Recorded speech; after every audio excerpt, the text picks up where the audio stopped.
Qualitative research encompasses various methodologies that aim to explore complex phenomena by understanding people's experiences, behaviors, and social contexts in depth, rather than through numerical data.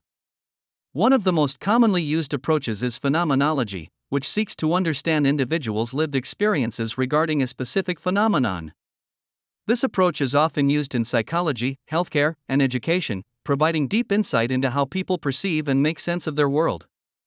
Another popular type is ethnography, rooted in anthropology, which involves immersing oneself in a specific community or culture to understand its social practices, norms, and daily life.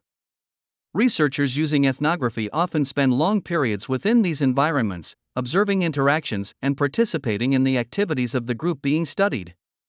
Grounded theory, on the other hand, aims to develop new theories through systematic data collection and analysis. This method is often employed in sociology to explore social processes, with researchers beginning without preconceived theories, allowing the data itself to inform the development of a new theoretical framework. Case studies are another type of qualitative research, focusing on a detailed investigation of a single case or a small number of cases within a real-life context. This approach is particularly useful for exploring complex issues in depth, such as in business, law, or clinical settings, and can involve a range of data sources, including interviews, observations, and documents. Narrative research focuses on the stories people tell about their lives and experiences, analyzing these narratives to uncover how individuals make sense of events and identities. This approach is often used in education, psychology, and social work to explore personal histories and transformations. Lastly, content analysis and discourse analysis are methods used to analyze communication, such as texts, speeches, or media content.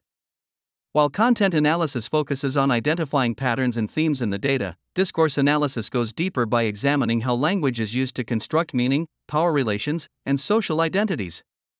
Both methods are valuable in fields like media studies, linguistics, and political science. Each type of qualitative research offers unique insights and is selected based on the research question, the nature of the phenomenon under study, and the context in which the study takes place. These approaches enable researchers to explore the richness of human experience and contribute to a nuanced understanding of complex issues that cannot be captured through quantitative methods alone.